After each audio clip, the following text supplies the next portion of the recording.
Aujourd'hui, je reçois Antoine Auclair, membre du groupe Open. Ces 4 frères qui, depuis 2013, vivent de leur musique, de leur foi et de leur fraternité. Ensemble, ils ont traversé les saisons, les scènes et les défis sans jamais rompre le lien. J'ai voulu comprendre le secret derrière cette longévité, ce que ça implique d'entreprendre en famille et surtout l'éducation qui a rendu tout cela possible. Antoine est aussi papa de 3 enfants, marié et vient de lancer Link Up, une start-up qui réunit les équipes d'entreprises autour du chant. Un épisode entre fraternité, foi, famille, musique et business. Bon visionnage.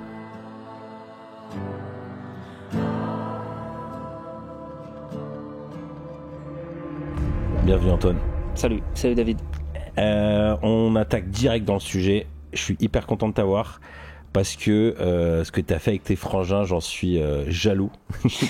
Et je pense pour beaucoup de voir une aventure artistique et entrepreneuriale entre frères qui dure aussi longtemps, c'est de l'ordre du miracle. Alors pour certains c'est un rêve, d'autres un peu un champ de bataille ou un cauchemar de bosser avec ses frères et sœurs. Vous en êtes où entre les deux, entre le rêve et le cauchemar? On est un peu toujours dans le miracle quand même. Ouais. Non, c'est impossible. C'est impossible de dire si t'es dans un rêve ou dans un cauchemar. C'est notre relation de frère. J'ai lu un truc l'autre jour qui disait en fait ton frangin, c'est la personne que tu connais le mieux depuis le plus longtemps. Tu vas quitter tes parents pour aller fonder ta famille et tout, mais ton frère est toujours là. Et ça, nous, on l'a poussé un peu fort quand on a lancé notre projet il y a une dizaine d'années. Et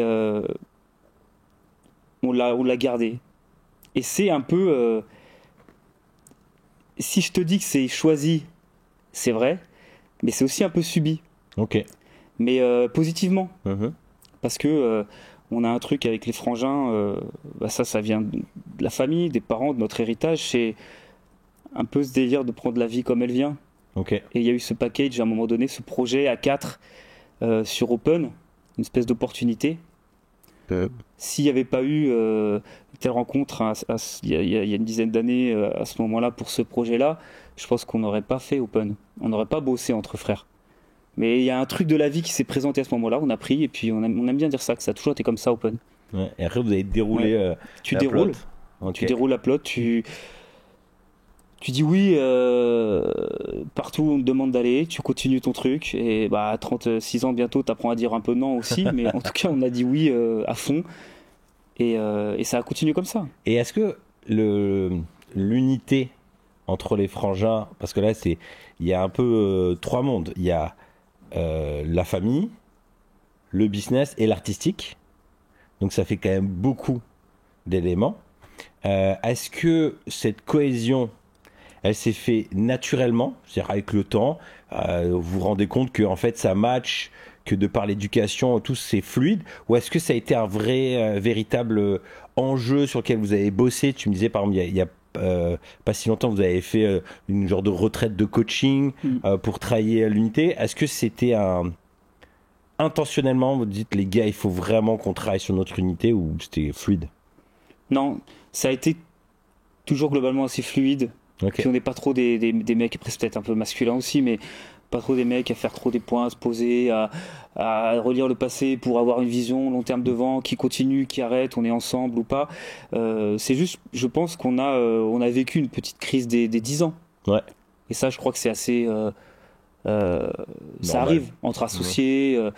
Et avec nous, il y avait le côté, on est associés, on est de la même famille, c'est-à-dire que quand on raccroche la musique et le boulot, on se retrouve à Noël en famille avec les parents, tu vois, t'as tout ça. Le côté, on est super potes, on se connaît depuis toujours et tout ça. Il y avait tout ça qui arrive au bout de 10 ans. C'était pas un moment où c'était la cata. Ouais. Mais c'était un moment où tu avais besoin de dire, faire un point. C'était un marqueur. Mais c'était la première fois que vous faisiez ça. Ouais. Donc en fait, c'est quand même assez, pour le terme que tu utilises au début, miraculeux. C'est miraculeux. Le fait que ce soit aussi smooth pendant si longtemps, c'est qu'il y a une alchimie qui est entre vous. Ce serait quoi le terme, il est égal, enfin, ce serait kitsch de dire la clé du succès. Mais si tu veux dire, là, t'as dit le côté un peu, on prend la vie comme elle vient. Ça suffit pas, ça, pour pas qu'il y ait d'embrouille et que ça marche aussi longtemps. Ce serait quoi les ingrédients de cette longévité? Je sais pas, il y a peut-être un choix, soit il est perso, soit il est un peu inconscient, parce que peut-être que on nous a tellement transmis ce truc de la famille et tout, que inconsciemment on y arrive. Ok. Je pense que ça c'est une explication. Il y a le bagage, tu vois, Ouais. des parents, de la famille. Moi je me suis marié avec une femme aussi où ça me parle, parce que c'est assez rare, mais aussi la famille est très puissante. Et ils bossent pas ensemble, mais quand même ils ont un lien, tu vois, qui est donné par les parents et tout, qui est très fort. Donc il y a ça qui explique qu'on a ce bagage là, et on l'a tous les quatre forcément, puisque t'en as aucun de nous quatre qui s'est tiré à l'adolescence en disant je veux plus voir personne. Ça on l'a. Et après je pense qu'on l'a apprivoisé ça au niveau personnel, Ok. et on a chacun fait notre travail pour rechoisir justement il y a 1 an et demi ce projet là. Librement. Après, on pourra débattre, est-ce qu'on est toujours libre vis-à-vis de notre bagage d'avant, mais en tout cas, je pense que sur un modèle un peu différent des débuts, parce qu'il y a aussi des écarts entre les débuts de carrière d'artiste et 10 ans plus tard, c'est jamais pareil, mais il y a ce choix-là. J'imagine la complexité vient, c'est qu'il y a les enfants, il y a les conjoints. Ouais. Et en fait, tu peux t'entendre super bien avec ton frangin et tout, mais pas t'entendre avec le conjoint. Et j'imagine, plus les années passent, plus la complexité, ça rend le truc d'autant plus beau quand ça tient. C'est énorme, parce qu'il y a des enjeux, c'est pas facile, et puis les familles bougent, les enfants arrivent, t'as les grands-parents, les belles filles, les belles sœurs, il y a tout ça qui s'imbrique, ça c'est dans toutes les familles. Et sauf que nous, c'est vrai que on n'est pas parfait dans la famille, tout n'est pas rose, tout n'est pas nickel, mais quand même, toi Agnès, ma femme, elle s'entend vachement bien avec ses belles sœurs. Ah, c'est génial. Malgré un projet comme ça, tu vois, qui est fort, il y a des moments où on discute à 8 et des moments, c'est pas à l'entité open d'aller discuter avec l'une des épouses. C'est vraiment, après à chaque couple aussi de gérer ses affaires. Tu vois, j'ai un frangin, on était tous à Paris depuis 7 ans, il est parti à Lyon. Il est parti à Lyon. Et tu vois, quelque part, il nous a pas demandé, et il a eu raison. Tu vois, ils ont pris cette décision de couple, et Open s'est adapté au service parce que moi c'est ça mon cap, c'est que tant que c'est au service de tout le monde, c'est bon. Par contre, si ça devient un poids et que ça casse tout, on arrête, quoi. Tu vois. Il y a 20 000 questions dans ma tête. Non, ouais, et moi, il y a parce que quand on parle de sa vie, là, on peut y aller, c'est sûr qu'il y a de la place. Tu dis, en fait, c'était un peu, comment dire, un peu inné dans ce qui vous a été transmis. Tu le matérialiserais comment? C'est-à-dire que tes parents, ils étaient, quelles sont les choses, avec du recul, mais donc toi, t'es papa, t'as 4 enfants. Du coup, tu commences un peu à avoir du recul sur des choses qu'ils ont fait qui étaient spéciales pour créer cette alchimie, cette unité. Je pense que beaucoup de gens qui vont écouter ce podcast vont se dire waouh, parce que moi, tu vois, le côté famille, comme tu le décris, ça fait rêver. Moi, je rêverais de ça pour mes enfants, mais je saurais pas forcément comment le créer. Peut-être d'avoir été 4 garçons. Proche en âge, t'avais le foot, on avait quand même globalement la paix, quoi. Donc on s'amusait, quoi. On était toujours, il y a eu un peu de 2 pères, les 2 aînés, les 2 d'après. En fait, quand t'avais besoin d'un groupe pour jouer à l'église, on débarquait, ça marchait tout seul. Quand t'avais besoin de mecs pour le foot, quand les frangins débarquaient, tu vois. Et de fait, on a un peu toujours tout fait ensemble. Et en fait, on était frères, mais on était aussi super potes. Ok. On était aussi super potes. Peut-être, je sais pas. On a des Est-ce que les parents, par exemple, il y avait des rituels tous les dimanches, c'est le moment famille, on joue de la musique ensemble. Est-ce que c'était répété? Vous êtes une famille, les frères. Tu vois, est-ce qu'il y avait il y avait une intentionnalité dans l'unité, ou c'était juste genre zéro prise de tête, on voit bien et ça se passe? Non, il y avait pas. Je pense vraiment pas qu'il y avait de calcul. Ok. Ou alors ils sont bons de la part de mes parents. Je pense que j'ai une mère qui était puéricultrice, travaillait en crèche, qui adorait les enfants, sa passion, s'occuper des gamins, les faire grandir, les éduquer, tout ça, elle adore ça. Mon père aussi, top. Et c'est vrai que j'aurais plein de choses à redire, comme tout le monde, surtout à mon âge maintenant, tu fais la relecture que tu fais pas quand t'as 20 ans. Donc et puis après, ce serait une autre émission, mais après tu compenses sur tes enfants à toi. Donc ça c'est ça c'est rigolo. Mais non, il n'y avait pas d'intentionnalité, c'était assez naturel. Okay. Après, il faudrait regarder peut-être à l'étage du dessus comment est-ce que eux ont vécu la famille pour transmettre autre chose. J'en sais rien, mais en tout cas c'était assez fluide, assez simple. C'est quand même simple. Est-ce que toi, maintenant que c'est toi le père, il y a des choses comme ça que tu te dis, tiens, mes parents, ils ont fait ça et je vais les reproduire parce que c'est vraiment cool. Ouais, bah la famille. Et je sais que pour ma femme, c'est la même chose. Mais c'est parce que ce concept, souvent les familles unies, elles disent ça, la famille, la famille. Ça fait très. Non, mon pasteur, il me parlait de ça. Il dit, lui, il est très famille, famille. Il dit oui, c'est italien, ça. C'est une famille, je crois de Sicile. La famille, la famille. Et mais je dis, mais ça veut dire quoi ça, la famille, la famille? C'est vrai, je pense qu'il y a autant de manières de penser Ouais. qu'il y a de parents et de. Par contre, je crois vraiment que c'est les parents qui donnent ça, quoi. Ok. Moi, la famille avec mes frères, c'est mes parents qui l'ont donné, quoi. Euh, à voir comment je ferai avec les miens. T'en es pas encore à l'étape où t'as conscientisé les ingrédients. Ouais, ouais, Pour non, l'instant, tu là, les as vécus. Ouais, ouais. Et puis ça, il y avait comme on disait, il n'y avait pas de recette miracle. C'est juste que les gens nous le renvoyaient malgré nous, ça. Ok. Ils disaient, c'est génial chez Léo Claire, il y a toujours plein de monde, et puis t'avais des gens différents, t'as des gens de l'église, des gens des scouts, des potes du boulot de parents, des soirées déguisées. Ça a toujours été comme ça chez nous. Donc du coup, t'avais cette espèce de famille, catho, machin, mais à la fois assez originale, assez atypique. Trop bien. C'était marrant. Et comment toi tu l'as vécu ça? Parce que avec ma femme, on a grandi dans deux environnements différents. Hélène, c'est exactement la maison dont tu parles, ouvert dans le village, tout le monde qui vient. Moi, au début, quand j'arrivais, j'ai halluciné. Les gens, ils toquaient même pas, tu vois, ils ouvraient. Salut, il est là, Claude. Ah non, il est à l'atelier. Ah, ok, moi j'ai C'est bon, Claude. j'y vais. Et les gens, et en fait, c'est genre, voilà, ça. Et moi, ça m'a toujours fait rêver. C'est à l'inverse, moi, mes parents, alors je pense que c'était dû aussi au travail, mais la maison, c'était vraiment, il y avait personne qui rentrait. Tu vois, c'était quand je dis personne, j'exagère, mais on est entre nous, on était enfin, c'était pas du tout comme ça. Et ça fait partie des trucs où à chaque fois je me dis putain, j'aurais aimé. Mes parents, je dis oui, ils peuvent pas venir, et je pense qu'ils ont voulu préserver. Mmh. Et moi, maintenant que je suis le père, je rêverais de ça. Mais Hélène, à l'inverse, elle dira ah non, franchement.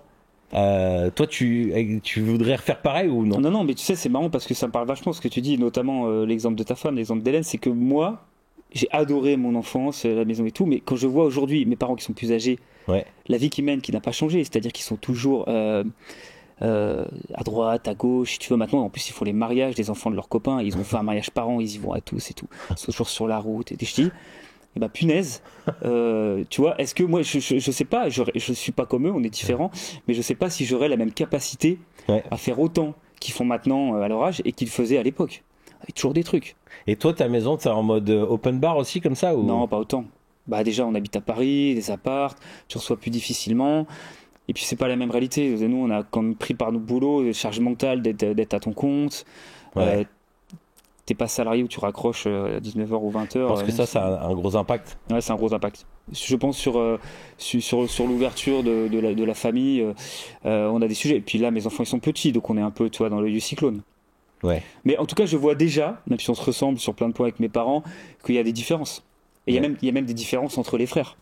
Dans la manière de vivre. Tu as la femme aussi qui apporte son truc, Ouais. tu parlais d'Hélène, et puis tu as aussi comment tu réagis avec ce qu'on t'a donné. Tu reproduis Ouais. pas exactement pareil, Ouais. tu reproduis pas les modèles de la même manière. C'est vrai que quoi. moi, avec le temps, là, que mes grands, là, ils ont 12 ans, ils sont en cinquième, ils vont commencer à grandir. Et moi, je leur dis toujours, mais invitez les copains, tu sais, j'aimerais bien vivre ce truc. Mm. Et en fait, eux, ils sont là, ouais, non, moi, j'ai pas trop envie, tu sais. Je suis presque frustré, tu vois. Je dis, mais, et en même temps, je me rends compte que, pour aller dans ton sens, moi, à un moment, j'ai un peu poussé, où les week-ends, j'avais un peu des jeunes, que j'ai essayé de recréer ça, tu vois. Et Hélène, en fait, ça marchait pas avec notre vie.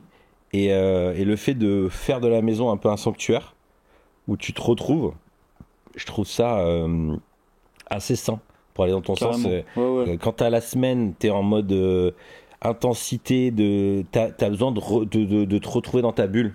Après, ça dépend peut-être des gens, mais en tout cas, je le comprends. Ouais. Non, mais t'as raison, ça dépend des gens, ça dépend des boulots aussi, quoi. C'est sûr, Ouais. quand t'es à ton compte, tu peux pas vraiment raccrocher, c'est dur d'avoir. Nous, on a un appart à Paris. Non, c'est pour ça, je pense que là-dessus, il faut être assez libre, assez naturel. c'est vrai que ces dernières années, je trouvais qu'on sortait pas beaucoup et tout, mais c'était surtout parce qu'on avait des gamins tout petits. Ah ouais. Et là, maintenant, c'est vrai qu'ils sont à l'école, bah, assez naturellement. T'es invité à dîner chez des potes du quartier. On est à Paris, on habite tous les uns à côté des autres. Et je pense que quand les enfants grandissent aussi socialement, Ouais. ça se passe un peu mieux. Mais je vois certains de mes frères sont un peu plus, pas ouverts, mais un peu plus enclins à rencontrer plus facilement que moi, Ouais. par exemple. Mais c'est peut-être aussi le lien au boulot et tout ça. Ouais. C'est vrai que je remarque que ouais, la vie sociale, c'est un des premiers trucs qui passe à la trappe quand t'as des Ouais. gamins et que t'as un boulot Mm. qui te prend la tête.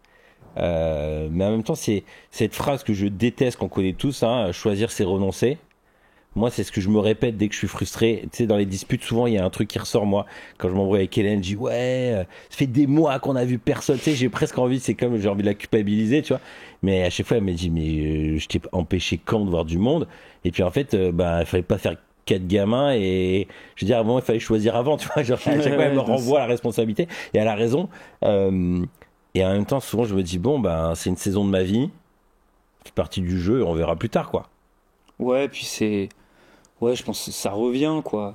J'imagine que non, ils sont petits, puis tout ça est vivant, quoi. Donc, puis moi, j'aime bien l'idée de rencontrer aussi le gars qui t'est proposé par la vie à ce moment-là à côté de toi, quoi, tu vois. Ouais. Pas forcément d'aller chercher toujours. J'ai déjà la réponse que tu as l'air d'être chill et en mode oui, les choses se font. Donc j'imagine que ça s'est fait naturellement. Mais comment cette complémentarité dans un groupe où ben il y a plein de rôles, il n'y a pas deux guitaristes, deux batteurs, chacun doit trouver sa place sur scène, mais aussi dans les coulisses. Ça a été très vite, très tôt. Et si j'exagère un peu, ça n'a pas bougé depuis. C'est-à-dire que très vite, en fonction des compétences, des talents, t'es dans un groupe, comme tu disais, tu peux pas avoir les quatre qui chantent devant. Ouais. On a vite trouvé nos places et ça n'a pas bougé. Que ce soit Ok. sur scène, batterie, piano, guitare, chant, Mm. et que ce soit le back-office, management, communication, business, finance, prod, artistique, compo et tout, ça, ça, Ok. et on a même, c'est un peu l'objectif du travail d'il y a 1 an et demi où on a un peu questionné notre truc, de dire justement si chacun va un peu plus dans ce qu'il sait faire, dans ses talents et on pousse encore vers la confiance qu'on lui fait, et bah c'est là où ça va encore mieux marcher, quoi. Hmm. Toujours à différencier un peu plus et toujours avec cette idée du socle commun où quand même on a cet héritage commun où on fonctionne quand même un peu globalement de la même manière. Et il n'y a pas, parce que ça c'est les défis que tu rencontres souvent dans les associés, c'est il bosse moins, pas assez, il comprend pas, parce que là quand même c'est pas le même boulot d'être celui qui boucle les dates, celui qui gère les finances, celui qui fait la prod. Même entre celui qui chante, qui est tout devant, et puis le bassiste derrière ou le batteur, c'est pas les mêmes Mm. tensions, donc les mêmes rythmes. Ça c'est jamais. Non, mais comme je te dis, c'est là où on parlait de miracle. Tu vois, je voyais l'autre jour une vidéo sur LinkedIn où deux entrepreneurs de ouf, je me demande si c'est pas, tu sais, Anthony Bourbon, Hmm. qui va être mon associé et tout, qui t'expliquait, et ça, mais c'est vrai, que tu peux pas faire de business en famille. Ok. Parce que le business, il faut avancer, et puis il faut que tu aies un mec, il faut que tu aies un patron. Mhm. Et nous, on est peut-être l'exemple ultime inverse, où en fait, il n'y a pas de patron, Ok. pour le meilleur et pour le pire. Donc en fait, si tu veux, condamné d'avancer malgré ça, on a arrêté de dire, comme tu disais, moi je disais, putain les gars, faut appeler des dates, décrocher le téléphone, parce que si on tourne pas, il y a rien qui va se passer, on fera pas d'artistique. Derrière mon frangin qui disait, non, c'est en faisant des chansons, si on fait plein de chansons, qu'on s'enferme en studio, c'est là où ça va relancer. Il avait pas tort non plus, tu vois, mais du coup on était condamné à avancer sans ce truc-là. Mais Ok. en fait, à la fois, je comprends les mecs qui disent si t'as pas de capital dans la vie, c'est mort. À la fois, nous, on y arrive quand même malgré ça. Putain. On a un capitanat à partager Ouais. en tant que frère. Et comment vous faites quand vous n'êtes pas d'accord? Genre là, bon exemple. Moment à passer cette date, il y en a un qui dit bah on va tous appeler et l'autre qui dit bah maintenant on va faire des nouvelles compos. Bah ça, je pense qu'on a appris, et ça nous a bien aidé le travail qu'on a fait il y a quelques mois, à lâcher. Ok. À lâcher, on lâche, chacun à tour de rôle. Tu vois, Ok. là, ça sert à rien de se battre. On y a laissé des plumes, hein, sur des bêtises, sur des conneries, quoi. Sur des points de détail. Alors qu'en fait, non, t'as une idée, fais-le, et puis on te suivra. Et avec ce truc de dire on est un con, quoi. Enfin, tu vois, on va faire Ouais. ci, on va faire ça. Non, non. Open, c'est toi. Si tu veux faire un truc dans Open, tu le fais, ça suivra. Oui, donc c'est assez responsabilisant quand même. Bah, t'es obligé, surtout qu'il n'y a pas de patron et il y a personne qui va prendre la porte parce qu'il est nul. J'ai l'impression que c'est hors sujet, mais j'ai quand même envie de le dire. Mon papy, euh, ces dernières années, on sentait qu'il allait partir. Du coup, j'en profitais, je posais plein de questions, tu vois. Et je lui disais, mais c'est quoi le succès, non, la clé de la longévité de ton couple avec mamie? Et il me dit, les compromis. Et en fait, bah, c'est ce que tu dis aussi. C'est en fait, à un moment, tu dis, bon, oui, il faudrait passer plus de coups de fil, faire plus, mais tant pis, au pire. Ouais, c'est ça. Compromis. Et alors, comparer les frangins à un couple, moi je fais un peu gaffe, moi perso, parce que ça peut empiéter, tu vois, notre relation elle est forte. L'équilibre avec le couple, il est pas facile. Ah bah ouais. Mais c'est un peu la même chose, même dans les relations comme ça humaines. J'ai plein d'exemples sur les dernières heures, les dernières journées, où t'en as un des quatre qui n'était pas du tout d'accord. Et là où il y a quelques années, on marquait fort et on embarque tout le monde dans la chute. Aujourd'hui, tu vois bien, tu ravales. Ok les gars, on y va comme vous, tous les trois vous voulez faire ça, on y va. Je suis pas d'accord et ça passe. Et ça c'est assez nouveau parce qu'il y a quand même pendant pas mal d'années, on a eu du mal avec ça. Parce que c'est quoi? Du coup, ça va se transformer en gros débat. Ah ouais, en gros débat, ça part et puis après ça finit en thérapie familiale. Ça prend la journée et t'as rien fait et t'as ni passé de coup de fil ni fait de chanson. Donc zéro pointé. Avancer quoi, avancer, toujours avancer parce que sinon. Ouais. Sinon En même temps, KO. parfois il y a quand même besoin de résoudre les problèmes, mais ouais, c'est une tension qui est pas évidente. Et du coup, toi, ton parcours, c'est que tu chopes une Suisse, Je pécho une Suisse. voilà, qui est avocate. Ouais. Et tu lui dis, viens en France. Je vais faire mon groupe déjà après le match de Paul Nouvera. Je te promets la belle vie. Ouais. Lâche tout. Lâche tout. Viens. On arrive à Paris à 7 ans dans notre appart et on y est toujours. Je vais te faire des gamins, tu vas t'en occuper et moi je ramènerai le bise. Ouais, c'est très résumé, mais c'est un peu ça. Quoi. Elle-même. Ah bah ouais, non mais c'est un délire. Je suis très orgueilleux, hein, moi. De toute façon, comme ça fait partie du package, mais quand je prends un peu de recul, je me dis c'est de la folie ce qu'elle fait là. Ce qu'elles font toutes, parce que c'est la musique, c'est l'entrepreneuriat, c'est du kiff. Donc on s'éclate, mais niveau sécurité, visibilité, vision très long terme. Il n'y a pas des moments, tu vois, moi, dans le cas du travail, j'ai été amené à faire beaucoup de déplacements. Mais en même temps, je savais bien faire en sorte que aussi, j'ai eu la chance de travailler avec des gens qui me faisaient kiffer, ou même mes clients, mes partenaires. Donc parfois, je disais à Hélène, bon, là, je vais signer des contrats et tout. Mais j'allais signer des contrats, mais c'était des super week-ends avec des potes avec qui on allait faire des projets et tout. Mais je culpabilisais un peu, tu vois. Puis à des moments, elle me le faisait sentir, tu vois. Elle me disait, t'as ramené combien, quoi? Genre, super, votre week-end dans un chalet avec Damien, Pierre et tout ça. Vous avez refait le monde, mais ça signe ou pas, tu vois? Et toujours cette petite culpabilité, tu vois? En musique, c'est encore pire. Je veux dire, en fait, Ouais. elle doit se dire, mais il se fait son gros kiff. Ouais. Oui. Bah, il y a des résultats quand même, il y a des belles choses qui se passent, mais c'est vrai qu'il y a ce truc. Moi, quand je pars, on est toujours un peu en mode exactement comme tu disais. Il y a un contrat, il y a un concert vendu, il y a du boulot, c'est fatigant et tout. Mais on fait de la musique, quoi. Donc, tu vois, c'est l'éclate. Puis le concert, c'est l'éclate. Donc, Puis en plus, t'es avec les frangins. Ah, bah, bien sûr. Oh, et puis c'est la cerise sur le gâteau quand tu vas faire ton concert. Ouais. Et du coup, toi, tu y vas sereinement ou petite culpabilité? Ouais, toujours un peu. Quand tu fermes la porte de l'appart pour prendre ton métro ou ton Uber qui va t'amener sur la route de la musique et du kiff, bah, tu vas monter du matos, t'es fatigué et tout, mais bon, et que tu fermes la porte et que là, ça crie, ça braille et que Agnès, elle reste là et tout, je dis waouh, quand même, j'ai eu du bol. Et c'est pas facile, je trouve, de questionner ton projet librement là-dessus. Mais je trouve Individuellement, en couple et tout. En fait, c'est hyper dur parce que on aurait presque envie de dire, ce serait plus facile si j'en chiais.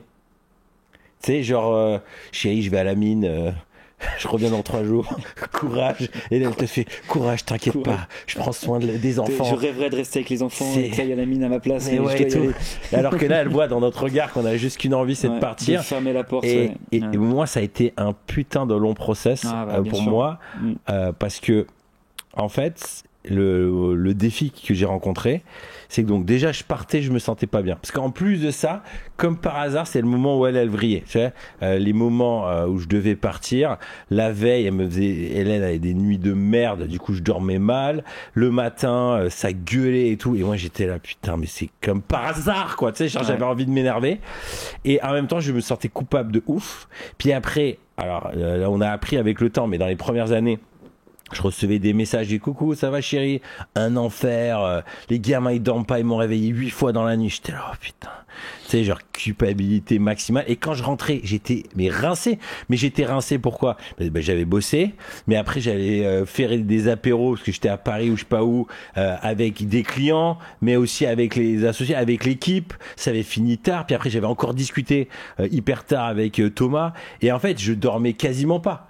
Mais c'était du kiff et du boulot. Et quand je rentrais, j'étais rincé, mais je me sentais tellement coupable que là, je faisais le thérapeute. Vas-y, chérie, raconte-moi tes problèmes. J'étais au taquet sur les enfants. Et en fait, je pense que ça a été un des plus gros défis. C'est que j'ai creusé ma tombe, tu vois, en termes de fatigue, en termes émotionnels et tout. Et même dans le couple, c'était pas sain. Et en fait, on a mis des années à réussir à rééquilibrer ça. Parce que c'était hyper compliqué. Non, mais t'as tout dit, c'est super dur. Et puis ce qui est gagné à un moment donné, où là tu te dis, ok, c'est une période difficile, mais là ça fait 3 semaines, ça va mieux, on a mis des choses en place avec les enfants et tout, en 2 nuits de merde, et tout s'écroule. Ah ouais. Et là tu dors pas, donc tu te refous sur la gueule, et comme tu disais, c'est la loi de Murphy. Après ça tombe quand ça doit tomber. Ça tombe pas au moment où t'as pas de concert, c'est chill et tout, ça tombe au moment des échéances, où elle doit bosser aussi.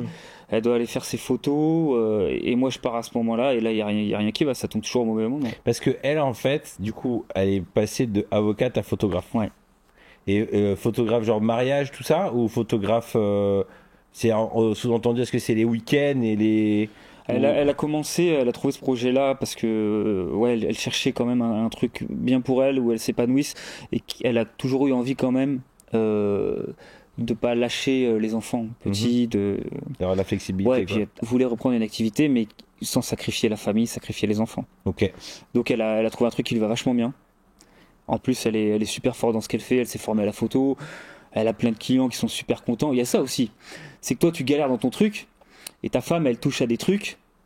Si tu lui laissais prendre 100% des affaires familiales, et que moi je m'occupais des gamins comme elle le fait, et bah ça marcherait mieux pour la famille, tu vois. Il y a ça aussi, c'est que tu t'aperçois qu'elles sont fortes, et elles vont vite, elles ont du talent, de la qualité, et que les gens avec qui elles bossent, c'est pour ça qu'elle dimensionne, elle prend pas beaucoup de contrats et tout, mais à chaque fois c'est un carton.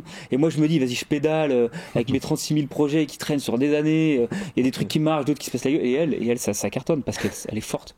Elle est forte, elle a du talent, et ses clients mais sont super contents, quoi.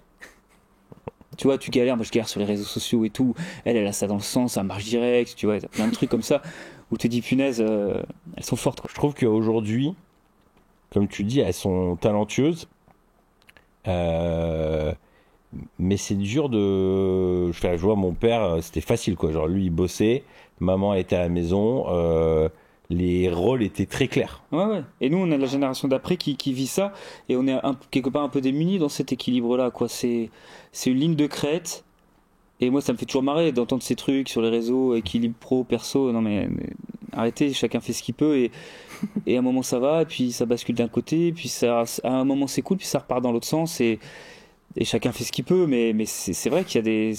C'est pas facile, je trouve, la pression aussi qui est mise dans des villes comme Paris, quoi, la pression qui est mise sur les familles, sur les femmes aussi, de pouvoir tout gérer, quoi, d'avoir des enfants, de tenir une carrière, tout ça, c'est pas facile après pour les couples à appréhender tout ça. Grave. Et du coup là, depuis peu, tu lances un projet, donc en plus du groupe, tu te passes en mode entrepreneuriat, comme tu t'ennuies et que tu as envie de nouveaux défis. D'où était venue cette idée de business? En gros, ça fait à peu près un peu plus d'1 an que j'avais envie de développer quelque chose, tu vois, d'autre, de dire capable de m'épanouir ailleurs aussi Ouais. que dans Open avec les frangins, ou même si on est toujours à fond, ça continue et tout. Et je me posais cette question, j'ai fait un petit bilan de compétences, tout. J'ai même réfléchi, dire pourquoi pas, tu vois, arrêter ça, faire complètement autre chose, aller bosser dans une boîte, tu vois, trouver un CDI. Et en fait, je me suis dit, non, j'ai quand même envie de continuer le délire, quoi, continuer l'aventure. J'ai cette appétence-là de monter des projets, j'ai quand même l'esprit assez entrepreneur et tout, d'avoir plein d'idées, de faire plein de trucs et tout, avec tout ce que ça veut dire. Et j'ai eu pas mal d'idées, toujours pareil, j'ai plein d'idées de faire des trucs et tout. J'ai eu des idées, puis je les teste, et puis tout le monde me dit vas-y c'est génial, et puis au bout de 2-3 mois, en fait tu te rends compte que c'est pas trop ton truc, il casse vite. C'est marrant parce que souvent j'ai plein d'idées, tout le monde me disait c'est génial, et Agnès, au bout d'une heure, elle me disait non, fais pas ça, c'est pas ton truc. Donc moi je faisais mes expériences, au bout de 2-3 mois, je me rendais compte moi que c'était pas du tout ce qu'il fallait faire. Et ça a duré quelques mois. Et après j'ai eu cette idée-là, en fait, de proposer en gros la musique là où elle n'est pas forcément, c'est-à-dire dans les boîtes, dans les entreprises, pour les équipes, tout type d'organisation, d'assaut, d'équipe, proposer la musique un peu sous forme de team building. Ouais. En gros, pour que les équipes puissent avoir des petits sas de moments sympas, de cohésion, enfin tout, un délire de team building quoi, autour de la chanson, de la musique, découvrir l'univers du studio, et ça je trouvais ça génial comme idée, parce que il y avait cette dimension entrepreneuriat, d'aller bosser avec des boîtes, un peu de contact, tu vois, là-dessus à ce niveau-là, et la musique. Là où j'avais eu des idées un peu farfelues avant, qui faisaient pas forcément appel à ce que je savais faire. Parce que tu as tendance à vouloir te dire, on va inventer des milliards de trucs. En fait, non, il vaut mieux partir aussi de ce qu'on kiffe, de notre univers, quitte à l'ouvrir un peu, tu vois. Donc là, en gros, c'est proposer à des équipes de venir composer une chanson en mode on est les artistes du jour, quoi. Ouais, c'est ça. Tu découvres l'univers, tu découvres un truc aussi où souvent la chanson, ceux qui font partie de la musique connaissent, mais c'est assez opaque, c'est comme milieu, on connaît pas, c'est très mystérieux. Et là, l'idée, c'est de dire, bah voilà, vous allez découvrir le délire. Comment ça se fait une chanson? C'est pas juste tous derrière le micro et on chante. Non, c'est à l'ordinateur. Maintenant, tout est digital. Ça a les différentes pistes, les violons, les trucs machin, la compo. T'as plein de corps de métier aussi, tu vois. C'est une industrie, quoi. Ah ouais. Donc ça, tu découvres un peu, tu touches un peu parce qu'on va dans des beaux studios et tout. Et après, t'as ce délire aussi collaboratif de dire, bah, on va vous mettre dans la peau d'un artiste. Si vous êtes trop fort, que vous chantez sous la douche, que vous avez des talents cachés dans la boîte, vous êtes le soprano de ouf. Là, on va vous faire une voix lead, ça va être magnifique. Si vous savez pas chanter, bah vous allez parler, vous allez taper dans les mains, vous allez faire un chœur. L'idée, c'est que tout le monde soit bien, parce que tout le monde ne chante pas. Ça, c'est pas facile aussi. Ah ouais. Dire, on va faire de la musique, tu vois. L'objectif, c'est d'arriver à ce que tout le monde soit bien et de proposer un truc qui soit vraiment cool. Il y a toujours quelqu'un qui sait bien chanter. Tu t'es pas retrouvé avec des groupes où il y a personne qui sait chanter. J'en ai eu où c'était une catastrophe. Tout le monde sait à peu près chanter, mais il voulait pas chanter tout seul. Il voulait chanter qu'en groupe et discret, quoi. Et est-ce que ça, c'est pas genre une idée du RH ou manager, après l'équipe sur place, oh putain.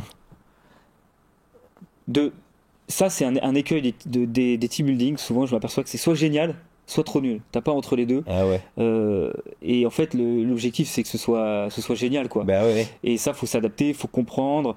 Mais c'est un truc, ça se développe à fond. Le marché des team building, des séminaires, il y a des gros acteurs qui rentrent sur le marché. T'as des startups qui lèvent des millions d'euros et tout. Ça cartonne parce que ça marche. Ça marche si l'expérience est cool. Ok. Parce que ça sert à rien de dire vous allez faire la même chose que dans la boîte, mais par contre ce sera adapté version musique, version pétanque ou karaoké.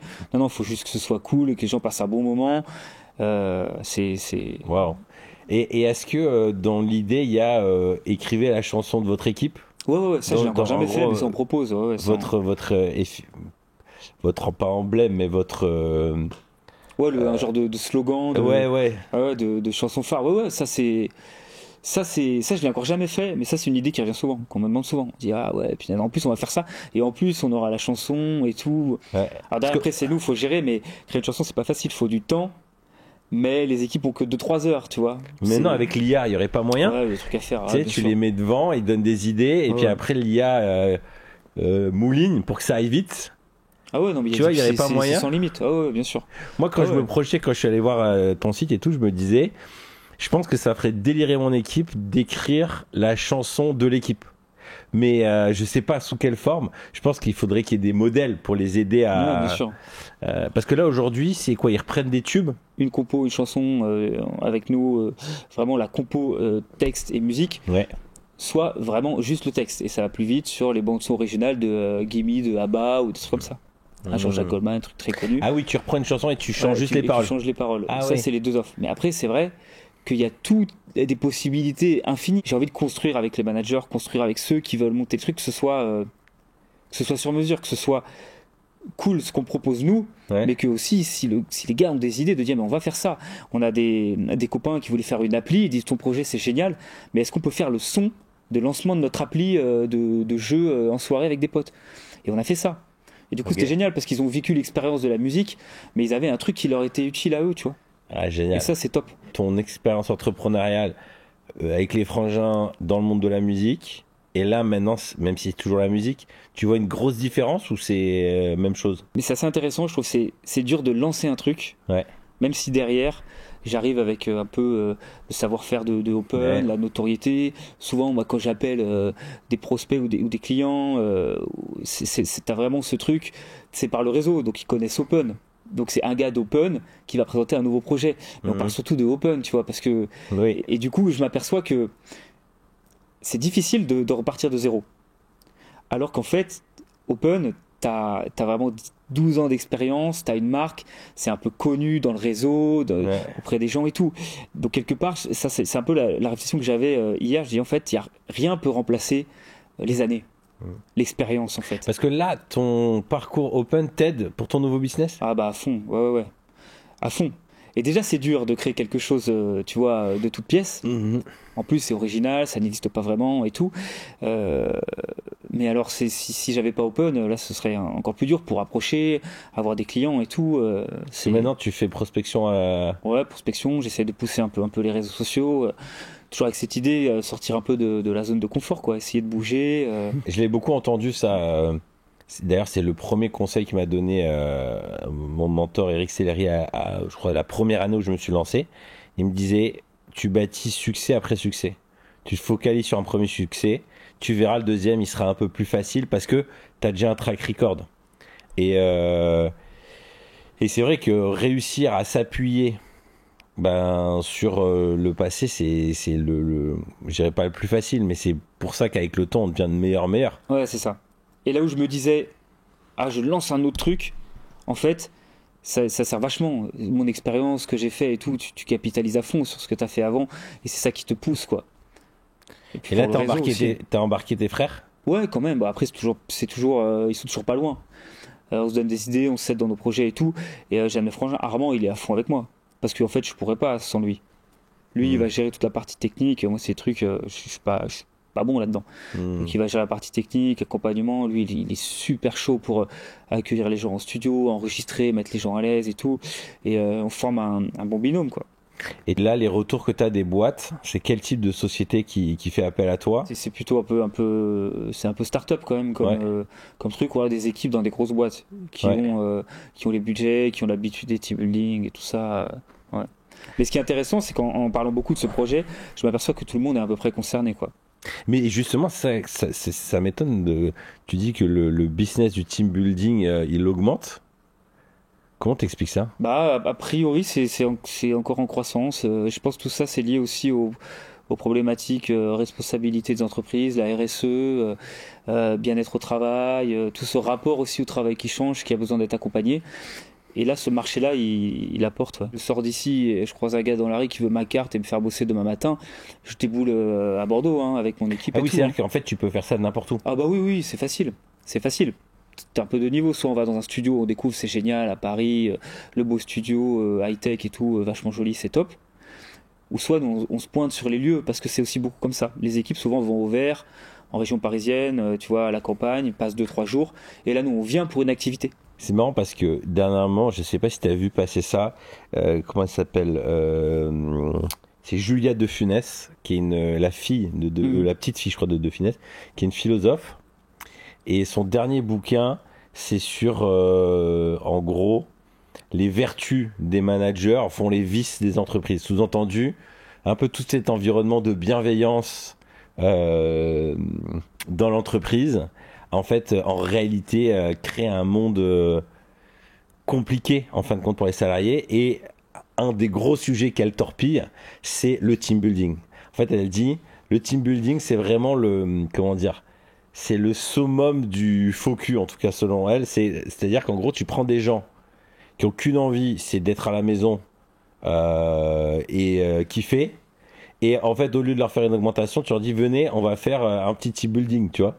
Et l'argent que tu vas mettre, des milliers d'euros dans un team building, en fait, la plupart, ils ont qu'une envie, c'est file-moi ce pognon et fais pas perdre mon temps, tu vois.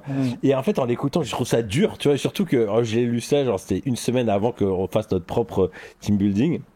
Et en même temps, en fait, je suis mitigé. Parce que je remarque qu'un team building, c'est un peu comme dire, on va pas faire de café au bureau et en fait, ça, ce serait une augmentation pour tout le monde. En fait, ça crée du lien. Ça crée des choses invisibles qui aident à la productivité.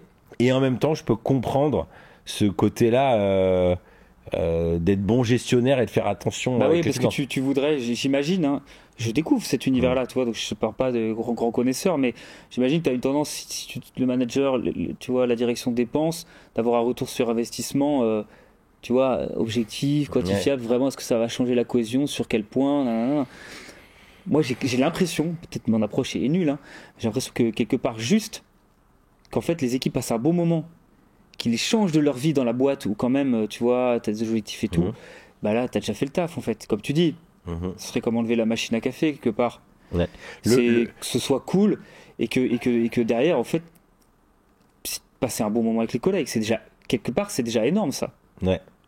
Je crois que le meilleur truc de team building que j'ai fait de mon parcours, pourtant j'en ai fait beaucoup, hein, c'était de l'équi-coaching. En gros, c'est un genre de champion de cheval, je sais pas trop c'était quoi son titre là, mais il avait inventé une méthode et donc tu as toute l'équipe comme ça, tu as des chevaux et en gros il va t'apprendre à interagir avec le cheval. Donc déjà c'est assez intimidant, un gros cheval et tout ça. Et tu vas devoir, au début, il y a une genre il y a une corde comme ça. Et au fil de la session, tu vas devoir lui donner des ordres, mais sans la corde. Et en fait, ce qui était génial, c'est que c'est ultra révélateur des personnages. En fonction des profils, tu vois s'il y en a un qui est plutôt dominant, s'il y en a un qui va pas oser. Un gars qui tu vois, par exemple, moi j'étais too much, c'est-à-dire qu'en gros je me disais il faut que j'y aille à fond sinon il va pas m'écouter et je suis allé trop fort, tu vois, et après il te débriefe en mode voilà, là en gros t'as voulu imposer ton ordre mais c'était trop et t'as vu le cheval il s'est tendu. Je suis putain, et en fait j'ai trouvé ça génial, le mix de expérience qui te sort de ta zone, expérience humaine en équipe, et en même temps il y avait un défi, ça fait peur hein, quand t'as le cheval qui vient comme ça et que tu dois t'es tout seul au milieu donner des ordres, et en même temps moi en tant que boss, et j'ai adoré parce que oh putain, par exemple il y en a une, elle a eu un charisme de malade, direct le cheval il obéissait, tout le monde galérait là avec sa corde, allez un bouge, et elle, j'étais là, et même le coach il dit gros charisme, c'est ouf. Et en fait je me suis dit, j'en parlais il y a quelques temps quand j'ai rencontré Tarek sur les escape games. Je lui ai dit tu devrais créer un escape game mais en mode managérial, tu sais. En fait tu vis une expérience mais derrière il y a des prises de conscience et je me dis peut-être avec le cheval, avec le chant, il y a peut-être quelque chose comme ça, tu sais. Qui c'est qui va prendre le lead sur l'écriture, tu vas dire dans un groupe il y a plein de rôles, enfin je sais pas. Mais c'est bien parce que c'est un peu comme le cheval, la musique permet ça, la place effectivement comme tu dis, qui va naturellement vers quoi.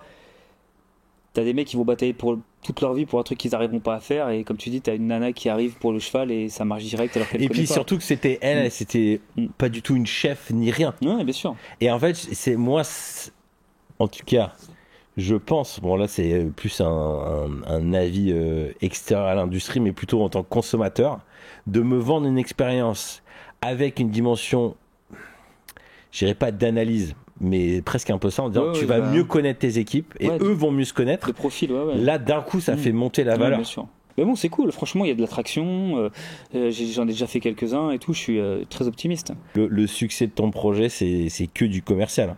C'est clair. Ouais, parce que franchement l'idée est bonne et cool et puis les gens aiment bien, donc c'est réussir à avoir les contacts, réussir à à plier le bras à la secrétaire pour avoir le numéro derrière. Ouais. Et ça, c'est vrai que le réseau, quoi. Le réseau, de toute façon, on s'appuie dessus et ça, c'est pas mal. Et du coup, le réseau de Open ou tout ça, c'est bien parce que c'est quand même pas très éloigné. Merci Antoine. Avec grand plaisir, c'était top.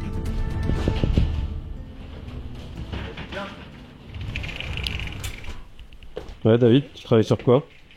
Je travaille sur un e-book uni pour réussir, 50 questions pour s'organiser une petite soirée en amoureux pour les couples entrepreneurs. Moi, je crois fort que la conversation crée l'union et que l'union crée la force et que c'est en discutant qu'on apprend à aligner nos projets. Et quand on est des parents entrepreneurs, on a besoin d'être alignés parce qu'on a peu de temps. Et donc, c'est important que les cœurs soient de concorde, ils aillent dans la même direction. J'ai fait cet e-book parce que c'est super les conseils où il faut bosser comme un chien, se donner à 1000 à l'heure.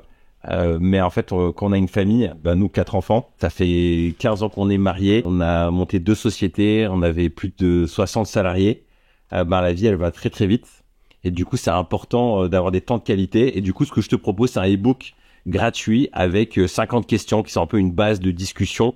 Parler du boulot, de vos aspirations, de vos limites, vos projets pour le futur. Ça peut être un dîner, ça peut être un long voyage en voiture. Moi, j'aime bien quand on a des longs voyages en voiture de pouvoir avoir une liste de questions. Et c'est un e-book gratuit. Et puis quand tu t'inscris après ça, je t'envoie une série d'emails avec des pensées sur ce sujet du couple entrepreneur et des ressources pour pouvoir progresser, aligner ton cœur. Et parce que je crois vraiment que dans l'unité du couple, il y a de la force. Et on le voit avec des gens comme Alex et Leïla Hormozi. C'est des couples qui sont beaucoup plus forts que les autres parce qu'ils sont unis, ils sont alignés, ils sont complémentaires. Et l'idée, c'est de t'aider à faire ça. Alors télécharge cet e-book, c'est gratuit, ça se passe en dessous.